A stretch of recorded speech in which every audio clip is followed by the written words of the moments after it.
सोचिए एक ऐसा समुद्री कॉरिडोर जो पूरी दुनिया की इकोनॉमी की लाइफलाइन है, जहां से रोज हजारों ऑयल टैंकर, कंटेनर शिप और मिलिट्री वेसल्स निकलते हैं।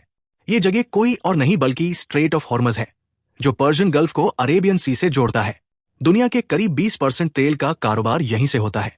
अब कल्पना कीजिए कि यह रास्ता अचानक बंद कर दिया जाए। एक झटके में ग्लोबल सप्लाई पर ब्रेक लग जाएगा। आज यही डर फिर से हकीकत बनने के करीब है, क्योंकि ईरान ने इजराइल के साथ बढ़ते टकराव के बीच इस स्ट्रेट को बंद करने की धमकी दी है। अगर यह धमकी असलियत में बदलती है तो नतीजे केवल मिडल ईस्ट तक सीमित नहीं रहेंगे। दुनिया भर के बाजार, सरकारें और आम लोग इसके असर से नहीं बच पाएंगे। अब आते हैं कि स्ट्रेट ऑफ हॉर्मज आखिर है क्या। यह सिर्फ एक समुद्री रास्ता नहीं, बल्कि ग्लोबल ऑयल सिस्टम की धड़कन है। स्ट्रेट ऑफ हॉर्मज से हर दिन लाखों बैरल तेल पर्शियन गल्फ से बाहर दुनिया के बाकी हिस्सों में भेजा जाता है। सऊदी, यूएई, कुवैत जैसे देशों का सारा ऑयल एक्सपोर्ट इसी रूट पर निर्भर करता है। अरब न्यूज के हवाले से, अगर यहां हल्का सा भी रुकावट आई तो दुनिया भर में तेल की सप्लाई पर सीधा असर पड़ेगा। ग्लोबल मार्केट्स में सप्लाई शॉक आएगा और दाम आसमान छू सकते हैं। 2025 की मौजूदा जियोपॉलिटिकल टेंशन के बीच ईरान पहले ही कई बार इस रूट को ब्लॉक करने की बात कह चुका है। अल जजीरा की रिपोर्ट में बताया गया कि अगर ऐसा हुआ तो सिर्फ ऑयल मार्केट नहीं, पूरी वर्ल्ड इकोनॉमी झटके में आ जाएगी। चाइना, इंडिया और जापान जैसे बड़े इंपोर्टर देश सीधा असर झेलेंगे। तेल की कमी, दामों में उछाल और घरेलू लेवल पर अस्थिरता तय है। अब सवाल यह आता है कि क्या ईरान सच में ऐसा कर सकता है? टेक्निकली हाँ, ईरान के पास इस एरिया में अच्छी खासी मिलिट्री मौजूद है। IRGC, Islamic revolutionary guard corps की नौसेना के पास फास्ट अटैक क्राफ्ट्स, सबमरीन्स और एंटीशिप मिसाइलें हैं। वो चाहे तो पानी में माइंस बिछाकर या टैंकरों को टारगेट करके स्ट्रेट को कुछ ही घंटों में ब्लॉक कर सकते हैं। लेकिन ये जितना आसान दिखता है उतना है नहीं। कई न्यूज रिपोर्ट के मुताबिक ऐसा कोई भी कदम अमेरिका और उसके पश्चिमी सहयोगियों को मजबूर कर देगा कि वो मिलिट्री इंटरवेन करें। अमेरिका की 5th फ्लीट पहले से बहरीन में तैनात है और स्ट्रेट की सिक्योरिटी पर उसकी खास नजर रहती है। ऑयल मार्केट पर तबाही जैसे असर, अगर स्ट्रेट ऑफ हॉर्मज ब्लॉक हुआ तो ग्लोबल ऑयल प्राइस पर इसका असर तुरंत दिखेगा। एक वेबसाइट ने अपनी रिपोर्ट में बताया कि कुछ ही घंटों में ऑयल प्राइस रिकॉर्ड लेवल तक पहुंच सकते हैं। अमेरिका, चीन और जापान जैसे बड़े उपभोक्ता देश जो अपनी जरूरत का बड़ा हिस्सा मिडल ईस्ट से लाते हैं, उन्हें तुरंत सप्लाई शॉर्टेज का सामना करना पड़ेगा।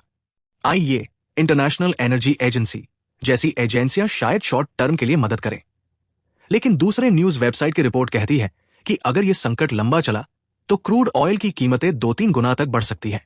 इसका असर महंगाई, सप्लाई चेन क्रैश और इकोनॉमिक स्लोडाउन के रूप में सामने आएगा। अब इसका यूरोप और एशिया पर क्या मुश्किलें आ सकती है? यूरोन्यूज के मुताबिक यूरोप भी इस संकट से अछूता नहीं रहेगा। भले ही कुछ देशों ने अपने एनर्जी सोर्स को डाइवर्सिफाई किया हो, लेकिन फिर भी मिडल ईस्ट से आने वाले तेल का रोल आज भी बड़ा है। अगर कुछ हफ्तों तक भी सप्लाई ठप रही तो यूरोप एनर्जी क्राइसिस की तरफ बढ़ सकता है। वही एशिया, खासकर इंडिया और चाइना के लिए ये इमीडिएट झटका होगा। अरब न्यूज के हवाले से, इन दोनों देशों की इकोनॉमी मिडल ईस्ट के तेल पर निर्भर है। स्ट्रेट बंद होते ही पॉलिटिकल प्रेशर, महंगाई और घरेलू असंतोष बढ़ने के पूरे आसार हैं। सिर्फ इकोनॉमी नहीं, सिक्योरिटी पर भी असर आ सकता है। TWZ.com की रिपोर्ट कहती है कि स्ट्रेट की बंदी का असर सिर्फ ऑयल तक सीमित नहीं रहेगा। नेवल क्लैश, ऑयल टैंकर पर हमले और क्षेत्रीय अशांति जैसी घटनाएं बढ़ सकती हैं। ऑयल की किल्लत से फ्यूल की कीमतें हर देश में बढ़ेंगी, जिससे गरीब और डेवलपिंग देशों पर सीधा असर पड़ेगा।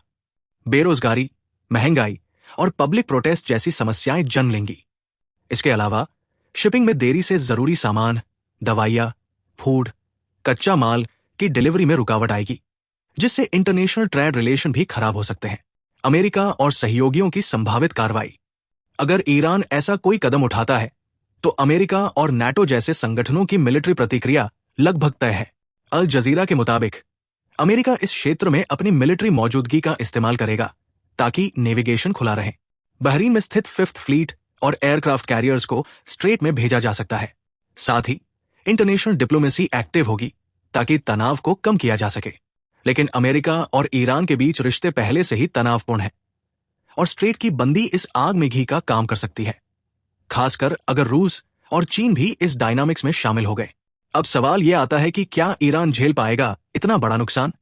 ईरान के पास भले ही ये कंट्रोल हो, लेकिन स्ट्रेट को बंद करना खुद उसी के लिए भारी पड़ सकता है। इससे वो और ज्यादा इंटरनेशनल लेवल पर अलग थलग पड़ जाएगा।